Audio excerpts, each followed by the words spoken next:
Good evening. Thank you very much. It's indeed an honor and privilege to have you here this evening here at the People's House, the White House.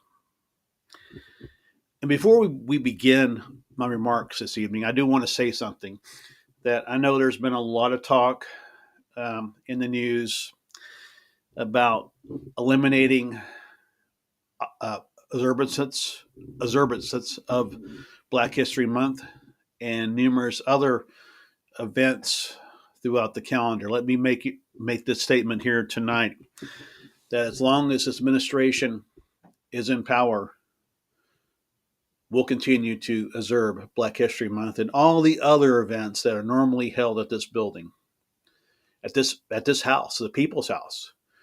We're not going to cancel events. We're not going to cancel holidays. We're not doing any of that.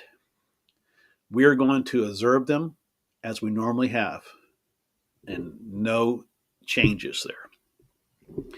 But it's truly an honor to stand before you tonight as we celebrate the enduring legacy, strength, and impact of the Divine Nine. Nine historically black fraternities and sororities that have shaped not only the lives of their members, but the very foundation of our nation. For more than a century, the Divine Nine has stood as a pillar of leadership, scholarship, service, and advocacy. Throughout the trials of segregation and through the fight for civil rights, through the ongoing pursuit of justice and equality, these organizations have been on the front lines, lifting up communities, breaking barriers, and ensuring that that America lives up to its highest ideals. Let's be clear. The story of the Divine Nine is the story of America. It's a story of resilience, of progress, of excellence in the face of adversity. From the founding Alpha Pi Alpha at Cornell University in 1906 to the emergence of Alpha Kappa Alpha, Kappa, Alpha Pi, Omega Pi, and Delta Sigma Theta, Pi Beta Sigma, Zeta Pi Beta, Sigma Gamma Rho, and Ida Pi Theta.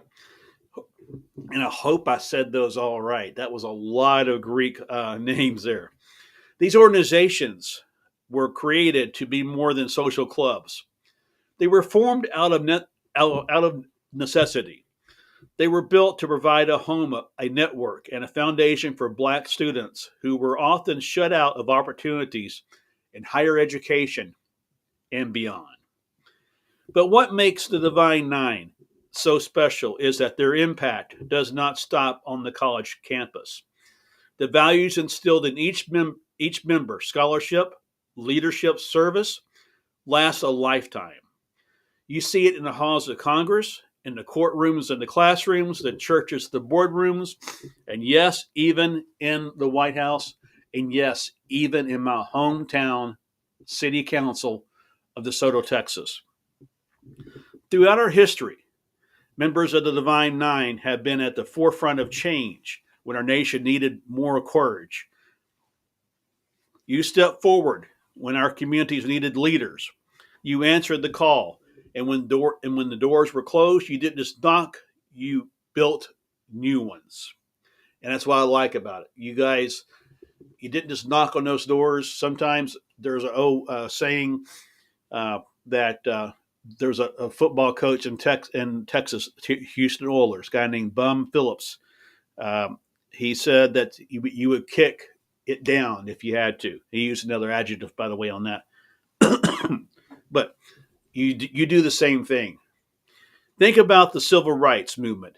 It was the Divine Nine that helped organize marches, lead sit-ins, and register Black voters in the face of intimidation and violence. It was members of these organizations who worked alongside Dr. King, John Lewis, and so many others to demand justice and equality.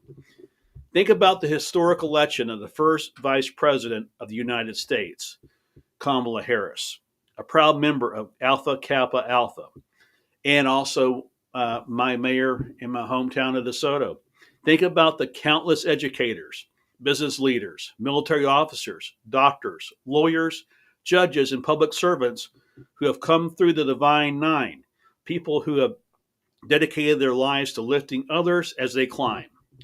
And today, in this moment, we need that leadership more than ever, and we really, really do.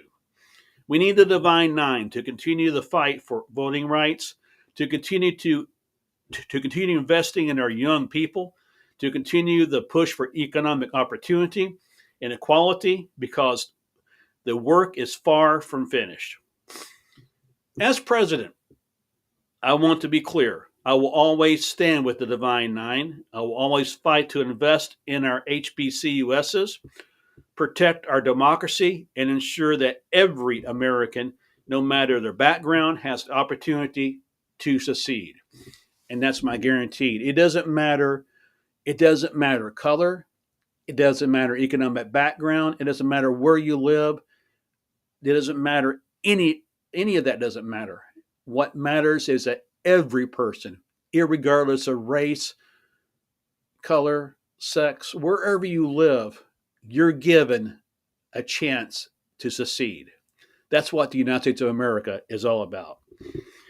And that's why my administration is committed to increase funding for HBCUSs, expanding access to affordable housing, closing the racial wealth gap, and ensuring that Black entrepreneurs and small businesses have the resources they need to thrive. Because when we uplift our communities, we uplift our nation.